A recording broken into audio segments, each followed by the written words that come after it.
우리 지난주 바울의 로마 여행에서 광풍 속에 하나님의 사자의 환상을 통해 바울을 배에 탄 모든 사람들이 안심하는 그런 상황들을 여러분들 지켜보았을 것입니다. 바울은 이 마지막 항해에서 그렇게 해서 구조된 섬이 멜레데 섬입니다. 레기온을 거쳐 보디오를 경유하던 하여서 바울이 좀 표현은 그렇지만 꿈에 그리던 로마에 입성하게 됩니다. 그래 복잡한 건 아니니까 잠깐 그 앞에 지도가 큰 힘이 되죠. 그죠? 앞서 27장이 있는데 보면은 멜리데 섬에 구조된 걸 28장 1절을 보면은 이후에 알았다고 그렇게 이야기를 합니다. 그리고 레기온을 거쳐서 그리고 보디오를 거쳐 로마로 들어가게 되는 것입니다. 그런 정도의 이동 경로가 바울에게는 있었고 그렇게 꿈에 그리던 정말로 복잡한 그 여정 가운데 로마에 입성하게 됩니다. 오늘 본문은 로마에서 복음을 전하며 사도행전적 교회가 꾸는 꿈을 끝까지 살아내는 바울의 모습을 보여줍니다. 바울이 로마에서 복음을 전하는 모습과 함께 나누었던 사도행전 말씀 또한 이번 주를 마지막으로 마치게 됩니다. 하나님은 이번 사도행전 말씀을 통해 우리 세빛에게 사도행전적 교회를 꿈꾸기를 주문했습니다. 사도행전적 교회, 사도행전적 교회, 그리고 사도행전이 꿈꾸는 교회는 여러분 무엇입니까? 그것은 바로 땅끝까지 복음이 전해지는 것, 그것을 실제로 살아내는 교회입니다. 주님의 지상 명령을 실제로 살아내라는 것이죠. 삶 속에서 말씀에 순종하고 살아내는 것뿐만 아니라 지상 명령을 실제로 복음을 전하며 살아내는 것을 말하는 것입니다. 그것은 바로 우리가 있는 곳이 어디든지 그곳이 어디든 오늘 본문의 바울처럼 예수의 복음을 전하며 사명의 삶을 살아내는 것입니다. 다시 한번 강조하면 말씀만 내 안에 있고 실제로 살아내지 못하는 삶이 아니라 실제로 말씀으로 살아내고 그리고 복음을 선포하며 핍박 속에서도 끝까지 복음을 전하는 바울의 삶, 그 삶을 살아내는 것이 사도행전적 교회가 꿈꾸는 교회입니다. 오늘 주님은 우리 세빛이 다시 한번 그런 교회가 되길 그리고 성도 한 사람 한 사람이 실제로 사도행전적 교회로 살아가기를 꿈꾸며 축복하십니다. 여러분 지금 복음을 전하고 계십니까? 여러분이 부활의 주님을 만나고 지금 이제 성령을 구하며 기도하는 그런 주간의 교회력을 가지고 있는 기간입니다. 그런데 부활의 주님을 만나고 만지고 성령을 구하면서 여러분이 복음을 전하지 않는다면 그것보다 넌센스는 없을 것입니다. 실제로 바울처럼 꼭 그렇게 환난 중에도 언제나 복음을 전하는 삶을 살아내길 주님의 이름으로 간절히 축복합니다. 만약 여러분이 지금 복음을 전하지 않아 앞선 질문에 멈칫하셨다면 전하지 않는 이유가 여러분 무엇입니까? 그런 이유 중 하나를 생각해 보면 복음을 전하다 보면 참으로 어려움을 많이 겪는다라는 것입니다. 우리가 사도행전 바울이 다메섹에서 예수님을 만나고 난 이후의 바울의 삶을 보면 어떻습니까? 복음 전하다가 환난을 겪는 삶 그 자체였습니다. 들어주지도 않는 사람이 있는가 하면 들어주긴 하는데 오히려 예수 믿는 것을 이용해서 사람을 놀리거나 핍박하는 사람들도 많습니다. 그런 일을 몇 번 겪고 나면 어떻습니까? 복음을 전한다는 것, 전도를 한다라는 것, 적극적으로 나선다라는 것이 참으로 풀이 죽고 힘들게 될 때가 많을 것입니다. 저도 여러분과 가끔씩 나누지만 노방에서 전도한 기억들이 있습니다. 물론 노방에서 전도하는 것이 지금 여기서 말씀으로 여러분에게 드리는 그런 전도를 의미하는 것은 아닙니다. 노방에서 전도한 기억을 생각해 보면 제가 복음을 전하기 위해 시간을 조금 내달라고 했더니 한 여자분이 제가 본인을 어떻게 이렇게 한번 해보려는 줄 알고 꼬셔내려는 줄 알고 저를 아주 경멸하는 눈빛으로 보면서 시간 없다고 저리 가라고 그렇게 했던 기억이 있습니다. 자신이 마음에 들어하는 줄 착각했던 것 같습니다. 저도 마음에 안 들었어요. 그런데 복음을 전해야 되기 때문에 그 뜨거운 가슴으로 그분에게 시간을 물었습니다. 그리고 조선족 분에게 복음을 전하는데 당장 지금 현재 예수님이 여기 어디 있냐고, 예수님 믿는 사람들은 공산당하고 다 똑같다고 엄청나게 심하게 공격하고 그 자리에서 타박하는 사람들도 있었습니다. 여러분 기뻐하시기 바랍니다. 속으로 많이 기뻐하고 있습니다. 그런 핍박을 받고 그렇게 어색한 상황이 될 때 하늘 상급을 분명히 쌓고 예수님과 부활의 몸으로 다시 만나 이야기 나눌 때 분명히 웃음거리요 추억거리가 될 것이라고 분명히 생각합니다. 그런데 노방에서 전도를 하다 보면 이런 일들을 많이 겪습니다.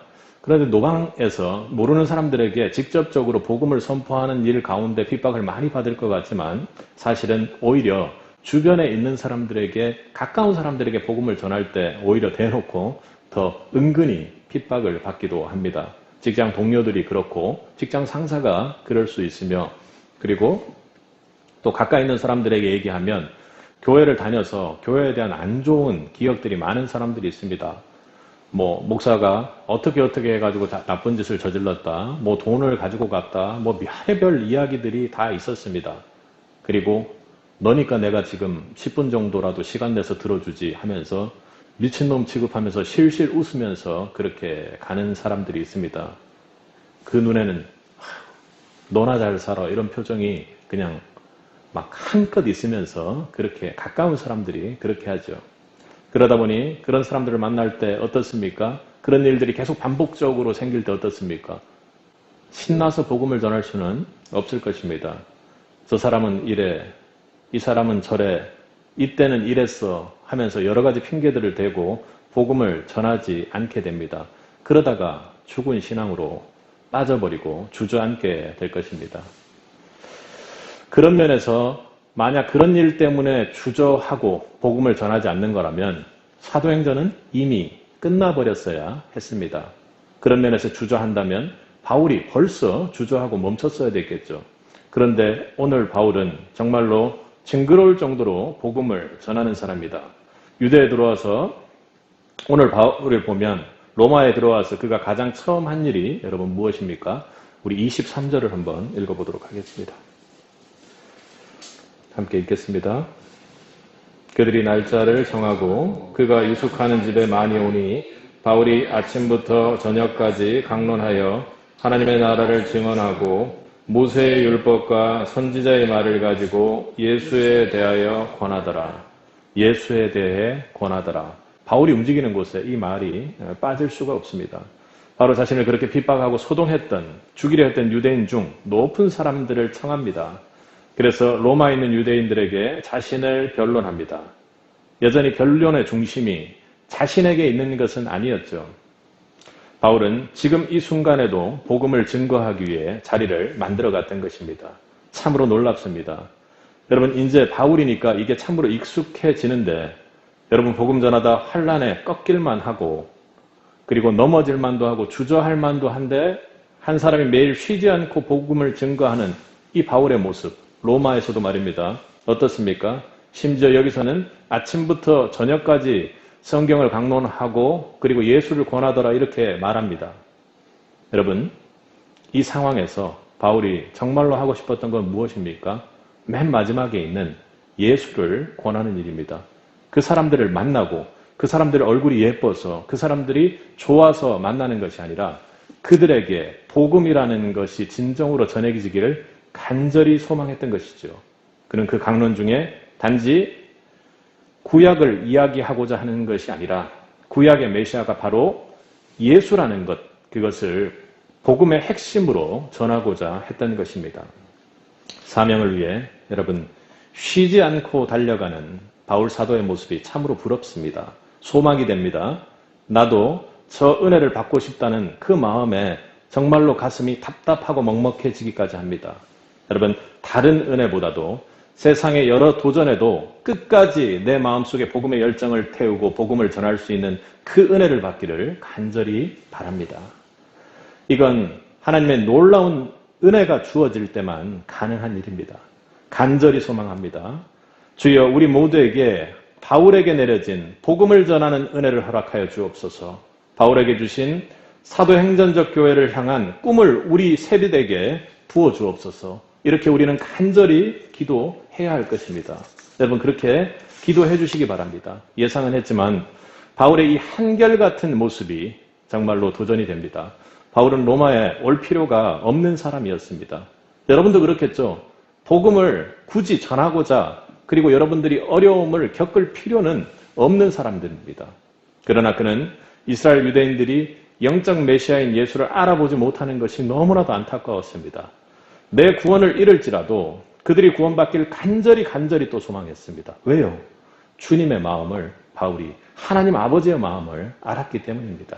예수를 십자가에 죽이고 정치적 메시아를 꿈꾸는 이스라엘에 참으로 어리석고 안타까운 그 소망 때문에 자신이 이렇게 묶임바 되고 죄인이 되었다고 말합니다. 그러니까 내가 너무나도 가장 사랑하는 우리 민족, 육신으로 가장 가까운 그들이 나를 핍박하고 심지어는 예수 그리스도를 십자가에 못 박았으니 너무나도 안타깝고 고통스럽다고 지금 이야기하는 것 아닙니까? 우리 20절을 함께 읽겠습니다. 이러므로 너희를 보고 함께 이야기하려고 청하였으니 이스라엘의 소망으로 말미암아 내가 이 쇠사슬에 매인 바 되었노라. 그렇습니다. 바울은 지금 쇠사슬에 매인 바 불편한 몸이 되어 있습니다. 행동이 불편하고 아무것도 뭔가 할 수 없는 상황이 있죠. 주저하는 것이 아니라 완전히 낭망하고 포기하고 그래 이게 풀리고 나면 해야지 그렇게 생각하는 것이 상식선에서 맞습니다. 그러나 아무리 그를 결박하려고 해도 예수 그리스도의 복음은 쇠사슬에 묶일 수가 없었습니다. 복음은 죄로 억눌린 우리에게 묶인 결박을 푸는 것이라는 것, 그것을 바울이 경험해봤기에 그 가슴 속에서는 그를 쇠사슬에 옥죄고 그를 핍박하고 묶으면 묶을수록 오히려 복음이 더욱더 열정으로 복음이 자신 가운데 있는 그 깊은 복음들이 나오고 있는 그 상황이 되는 것입니다. 복음은 죄로 억눌린 우리에게 묶인 바 결박을 풀어내는 것이었습니다. 그는 믿었습니다. 그것을 살아냈습니다. 죄인으로 호송되어 결박된 상황 속에서도 바울은 그러기에 그 내 안에 있는 복음의 열정 때문에 복음이 가만히 있지 않기에 복음의 힘으로 복음의 능력으로 그렇게 복음을 전하는 사람이었던 것입니다.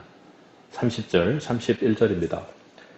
바울이 온 이태를 자기 셋집에서 머물면서 자기에게 오는 사람을 다 영접하고 하나님 나라를 전파하며 주 예수 그리스도에 관한 모든 것을 담대하게 거침없이 가르치더라. 아멘. 바울을 쇠사슬로 묶을 수 있었지만 바울 안에 뜨겁게 끓어오르는 복음의 힘, 복음의 능력은 묶을 수가 없었습니다. 내가 아무리 죄로 결박되어도 아무리 공격받아도 아무리 소외되고 다른 민족들로부터 배제되어도 핍박받아도 나는 복음을 부끄러워하지 아니하노니 이 복음은 모든 믿는 자에게 구원을 주시는 하나님의 능력이 됨이라. 아멘. 바울이 세상을 몰라서 복음만 전했습니까? 절대로 아닙니다. 여러분, 사도행전적 교회를 꿈꾸는 성도는 참으로 복음만을 뜨겁게 가슴에 품는 자들입니다. 낮은 자리에서 어떤 환난 속에서도 복음의 능력으로 살아내는 사람입니다. 예수의 복음이 여러분 가슴에 새겨진다면 다른 것은 보이지 않습니다. 바울이 유대인 입맛에 맞게 이야기하고 바리새인에게 동조하면서 자신에게 주어지는 세상의 유익을 몰라서 그런 것이 아니죠. 바울의 학문이 부족해서 그런 것은 더더욱 아닙니다. 그런데요, 여러분, 복음이 그렇습니다. 복음이 내 가슴에 들어오면 그 복음 때문에 정말로 복음에는 아무것도 관심이 생기질 않습니다. 살아도 복음을 위해, 죽어도 복음을 위해, 먹어도 마셔도 움직여도 복음을 위해 사는 것이 구원받은 인생이요, 복음이 내 안에 살아 숨쉬는 자의 인생입니다.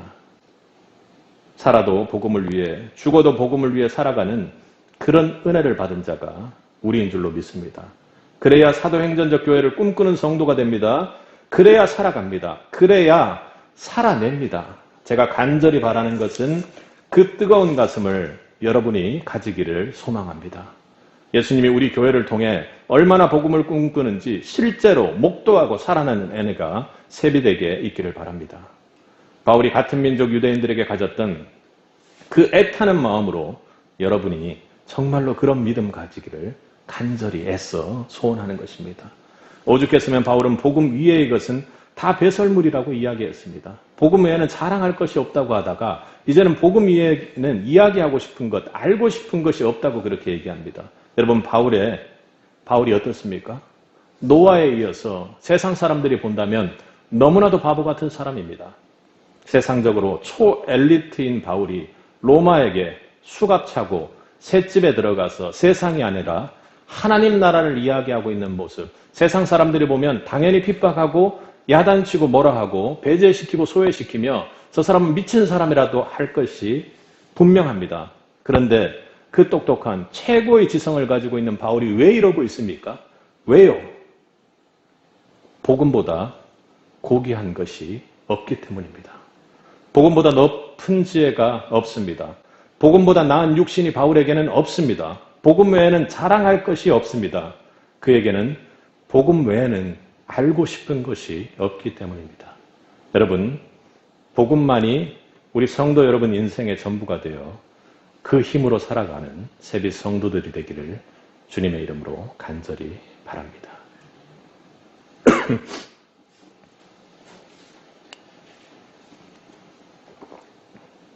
바울은 나는 심었고 아볼로는 물을 주었으며 오직 하나님께서 자라나게 하셨나니 하고 복음에 대해서 말합니다. 저는 그 누구도 아니고 목사도 아니요 주변에 있는 성도들도 아니요 여러분 안에 있는 복음은 하나님께서 반드시 책임지고 자라나게 해줄 줄로 믿습니다. 여러분 믿습니까? 여러분이 사도행전적 교회를 꿈꾸며 사도행전적 교회로 살아내는 과정에서 절대로 잊지 마시길 바랍니다. 복음을 믿고 복음을 자라나게 하며 여러분의 구원을 온전하게 이루어 주실 분은 하나님 한 분뿐임을 절대로 잊어서는 안 됩니다. 특히나 여러분들이 이 복음을 전하는 선교를 나아갈 때, 복음을 전할 때도 마찬가지입니다. 우리가 주님께서 주신 복음을 전할 때 그 복음을 순간에 믿고 따라오는 사람들이 있습니다. 준비된 영혼이라고 우리가 표현하죠. 그런데 완전히 여러분을 핍박하고 배척하는 사람들도 있습니다. 우리는 앞서 살펴본 것처럼 하나님 뜻대로 복음만을 전하는 사람입니다. 복음 외에는 알고 싶은 것이 없는 사람이라고 고백하고 그렇게 도전하고 나아가는 사람들이죠. 그리고 그것을 복음으로 살아내는 사람입니다. 우리가 억지로 사람을 끌어다 앉히기 위해서 세상의 방식으로 그 사람들의 마음을 바꾸려고 해서는 안 될 것입니다. 그것이 우리도 알지 못하는 범위, 사역 안에서 범하는 가장 큰 실수요, 가장 범하기 쉬운 실수입니다. 그것은 바로 하나님의 영역을 침범하는 교만의 영역이죠. 사람의 마음을 바꾸는 것은 하나님의 영역입니다. 절대로 잊지 마시기 바랍니다. 내가 정말로 열심을 다하고 정말로 무언가를 하려고 움직였는데 알고 봤더니 하나님의 영역을 침범하고 내가 무언가를 바꾸고 내가 무언가를 주인이 되어서 나아가는 그 모습을 볼 때 여러분 참으로 안타까운 상황이 될 것입니다. 무리하게 세상 방식대로 그 사람이 단지 교회에 오도록 하는 데만 목적이 있어서는 안 될 것입니다. 뿐만 아니라 자신이 혼신의 힘을 다해 복음을 전했다 해도 그럼에도 불구하고 믿지 않는 영혼들 분명히 있습니다.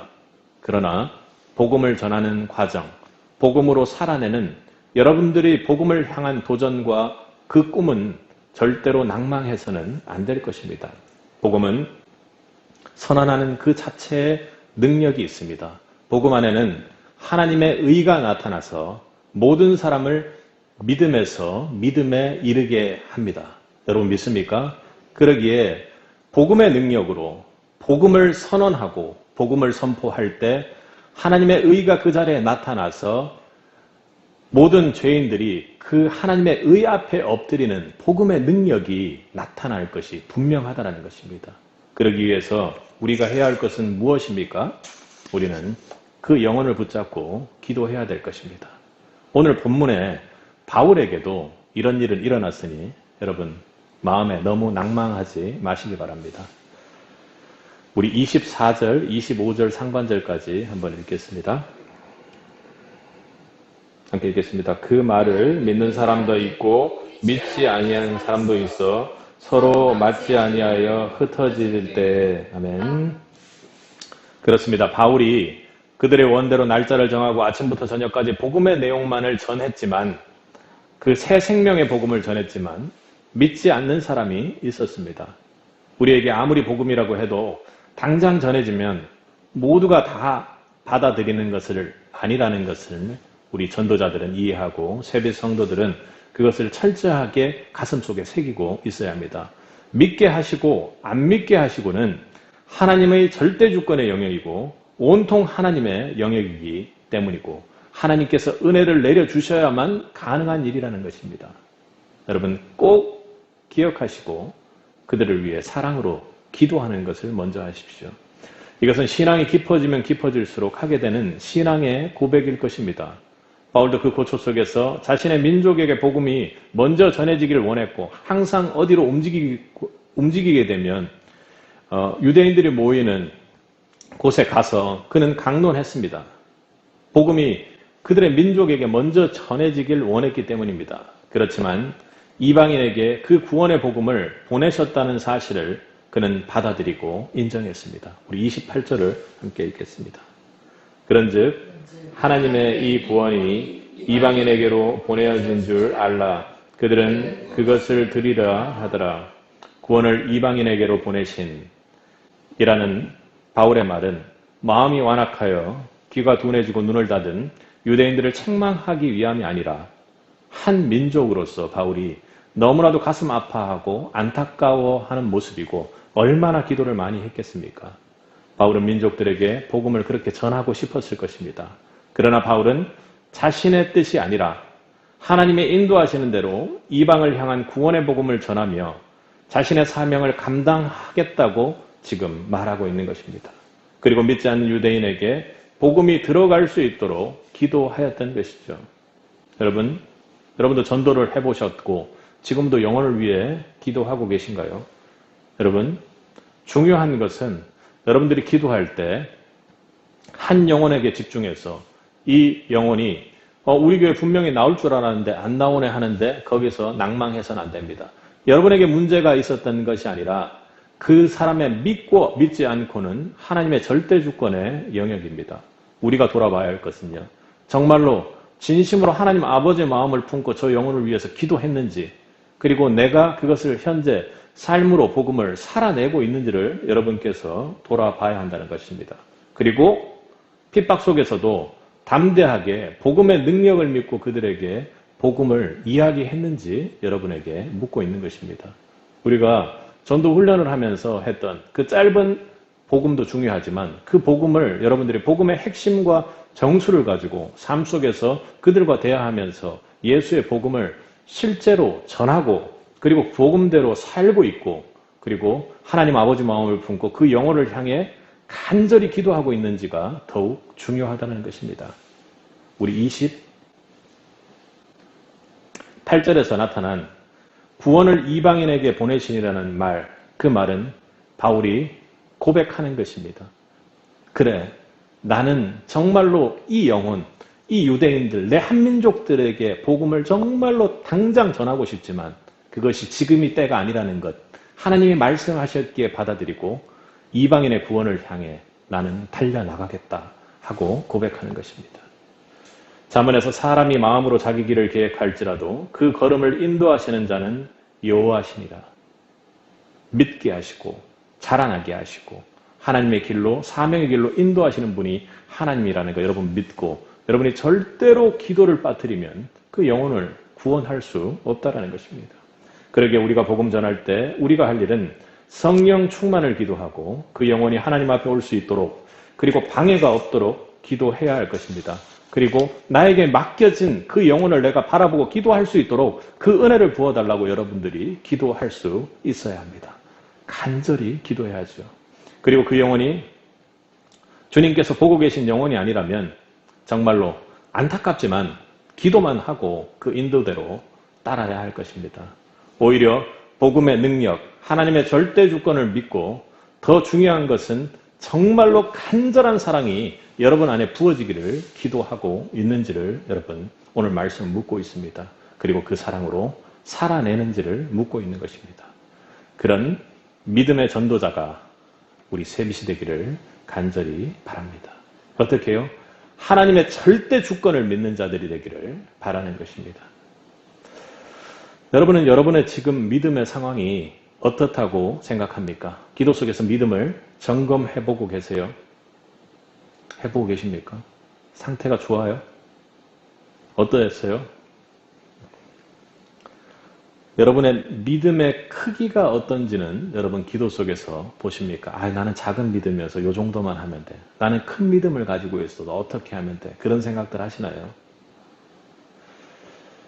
저는 우리 세빛의 믿음의 크기가 지금 딱 구원을 확실히 믿는 믿음 정도로 자랐다고 생각을 합니다.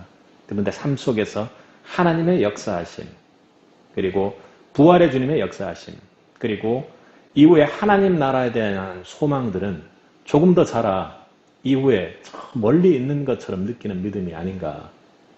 바꿔 말해서 나에게 주어진 사명이 거대하다. 내가 지금 가야 될 길이 어디이다 하는 것을 확실하게 분별하고 보고 있지 못하다고 그렇게 생각합니다. 그건 저도 마찬가지겠죠. 도무지 잘 믿어지지 않는 믿음. 여러분, 그런데요. 겨자씨의 비유의 말씀을 아세요? 내가 이렇게 내 믿음을 돌아보면요. 너무나도 작아요. 그런데 겨자씨의 믿음은 어떤 믿음을 말합니까? 그것은 아주 작지만 그 안에서 나무로 자라나는 그 생명력을 보는 믿음을 말합니다. 뿐만 아니라 그 작은 씨에서 엄청나게 큰 나무가 되어 새들이 그 나무의 큰 가지에 실 정도로 크게 변화되는 소망을 가진 믿음을 말하는 것입니다. 내 안의 믿음이 아무리 작고 상황이 좋지 않고 할지라도 그 안에 겨자씨만한 믿음이 있다면 여러분 분명히 하나님의 그 겨자씨를 통해 꾸는 꿈을 여러분에게 이루어 주실 줄 믿습니다. 다시 말하면 복음이 그 자체로 생명력을 가지고 있으며 그 생명력은 그 복음을 믿는 자마다 주님이 평안 안에 쉴 수 있는 그 엄청난 미래, 엄청난 능력의 미래를 가지고 있다는 것입니다. 여러분은 여러분 안에 있는 여러분의 복음의 씨를 보고 하나님의 어떤 꿈을 보고 계신지요? 내 믿음 너무 작아. 겨자씨 같은 믿음이야. 이거 어떻게 크겠어? 하고 보고 계시나요? 아니면 그 겨자씨 믿음을 향해 하나님께서 쏟고 계시고 시선으로 함께 하시며 일하시는 그 하나님의 꿈을 보고 계신지요? 들춰보시긴 하시죠. 기도 속에서 여러분의 믿음을, 그리고 하나님이 그 믿음을 가지고 어떻게 하실지를 여러분이 반드시 돌아보기를 바랍니다. 오늘의 본문의 바울도 복음의 생명력과 그 겨자씨의 믿음을 강하게 가지고 있었던 사람입니다. 알고 들추어 보며 매일 믿었던 사람이죠. 그는 언제 어디서나 바울은 자신의 복음을 어떻게 대했습니까?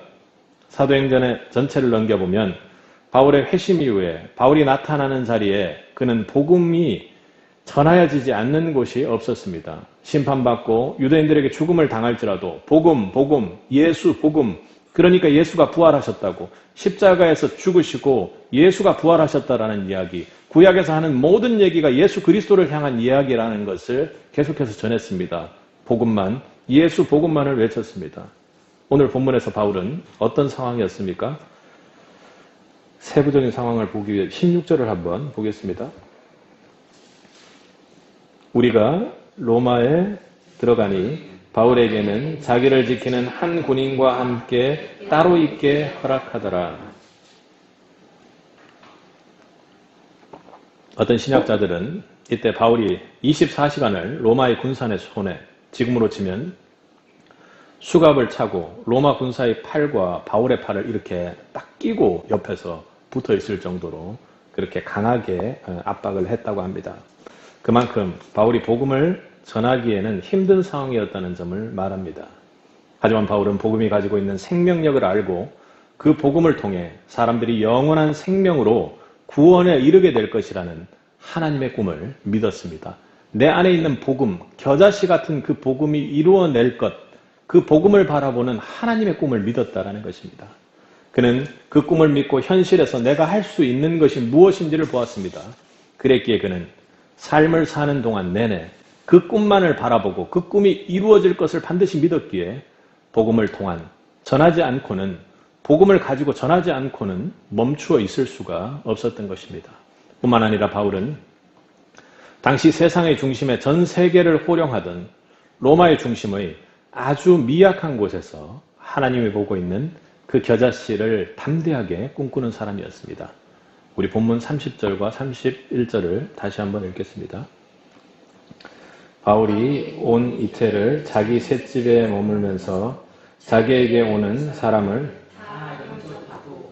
하나님의 나라를 주 예수 그리스도에 관한 모든 것을 담대하게 거침없이 가르치더라. 아멘. 여러분, 바울이 지금 어디 있습니까? 만왕의 왕 예수님, 만왕의 왕, 존귀하신 예수님, 찬양하기에 합당한 예수님, 영광의 그 예수님의 복음을 전하기에 셋집에 있습니다. 적당한 장소이지요. 그런가요, 여러분? 여러분도 그렇게 생각하나요? 가끔씩 그런 의문을 제기하는 사람들이 있습니다. 좀 더 큰 교회, 주변에 제가 하는 일도 잘 돼서 뭐 그런 것들이 있죠. 제가 밖에서 일하면서 손해보고 돌아오면 가족들도 그렇고 주변 사람들도 그럽니다. 참 바보 같다고, 왜 그러고 사냐고 이렇게 얘기하는 사람들이 있습니다. 그리고 과거에 제가 살았던 모습들을 보는 사람들, 왜 그렇게 손해보며 살냐고, 할 수 있는 걸 왜 안 하냐고, 이상한다고 그렇게 이야기를 합니다. 그런데요, 제 생각은요, 그것으로 충분합니다. 나머지 주변 것이 아니라 제가 충분하게 생각하는 이유는 복음이 있기 때문에 그 밖의 그릇이 셋집이건 지하 성전이건 그 무엇이건 말입니다. 거기에는 반드시 보배로운 집이 될 것입니다. 보배로운 성전이 될 것입니다. 여러분 안에 있는 그 복음으로 말미암아 여러분이 복음으로 존귀한 존재가 되는 것처럼 예수 그리스도가 있는 교회, 예수 그리스도가 있는 삶, 그것이 어디든 어떤 곳이든 그 어디나 하늘나라와 같은 존귀한 곳이 된다는 것을 여러분 믿을 수 있기 바랍니다. 그런데요, 가만히 한번 생각해 보세요. 그 셋집에서 바울이 있습니다. 그리고 옆에 군사 장병이 바울을 팔을 깍지를 끼고 있습니다. 그리고 수갑을 차고 있습니다. 그런데요, 거기에서 예수 그리스도의 복음이 나오는 그 상황을 한번 생각해 보십시오. 그 안에서 하나님의 나라를 꿈꾸는 것입니다. 주님께서 우리에게 주신 지상 명령, 오직 성령이 너희에게 임하시면 너희가 권능을 받고 땅끝까지 이르러 우리 주 예수 그리스도의 증인이 되리라고 했던 그 말씀을 붙잡고 바울은 그 상황에서 여전히 견디고 놓지 않고 살아내고 그리고 가만히 있지 않고 복음을 내 입 밖으로 계속 내뱉으며 강론하며 전하며 자신의 삶을 살아내고 있습니다. 그것은 바울이 한시도 쉬지 않고 하나님과 함께 하나님 나라의 꿈을 꾸고 있었다는 것이죠. 여러분, 사도행전적 교회를 꿈꾸는 성도는 하나님이 꾸는 꿈을 보는 성도요, 그 꿈을 믿으며 실제로 살아내는 성도입니다. 여러분 가슴 속에 복음을 가지고 있습니까? 여러분 가슴 속에 십자가에 우리를 위해 죽으신 그 예수의 사랑을 진정으로 담고 있는 자가 맞습니까? 자기 나라에 와서 그 백성에게 죽어간 하나님이신 그 예수님의 그 사랑, 나를 위해, 나를 사랑하사 이 죄인들을 위해 십자가에 죽어가신 그 주님의 사랑을 담고 계시지요. 그 십자가의 복음이 사랑의 능력으로, 권능으로 여러분 가슴 속에 정말로 깊이 박히기를 소원합니다. 그래서 여러분 모두가 꿈꾸길 바랍니다. 그 작은 새방에서 땅끝까지 하나님 나라가 확장된다는 것을 조금도 의심치 않았던 바울처럼 말입니다. 그것이 여러분에게 주어진 축복이요 은혜입니다. 새빛 성도가 새빛교회를 통해 하나님이 꾸는 꿈을 보는 자가 되기를 바랍니다. 믿는 자가 되길 바랍니다. 살아나는 자가 되길 바랍니다. 여러분, 로마의 작은 새방에 하나님이 살아계십니다. 여러분, 여기 이 예배 이전에 로마의 새방에서 바울과 함께 꿈꾸던 그 하나님이 살아계십니다. 여러분 삶은 한순간 한순간이 하나님이 복음을 통해 꿈꾸시는 삶인 줄로 믿습니다. 여러분 바로 곁에 숨쉬는 살아 꿈꾸시는 그 예수님을 보시고 그 꿈을 함께 꾸시는 여러분이 되기를 바랍니다. 우리는 유약합니다. 항상 연약합니다. 부족합니다. 지혜롭지 못합니다. 분에 넘칩니다. 그리고 매일매일 작은 일에 분노하며 죄 앞에 넘어집니다. 그러나 내게 복음, 죄된 나를 덮고도 넘치도록 충분한 복음이 있음을 나는 믿습니다. 우리 안에 뿌려진 그 복음으로 하나님은 대체 어떤 꿈을 꾸고 계실까요? 우리에게 주시는 그 바보같이 고집스러운 하나님의 사랑을 여러분이 생각한다면 하나님이 우리를 향해 꿈꾸고 계신 것이 무엇인지 기도를 통해 정확하고 분명하게 잡을 수 있을 것입니다. 여러분은 지금 어떤 꿈 꾸고 계세요?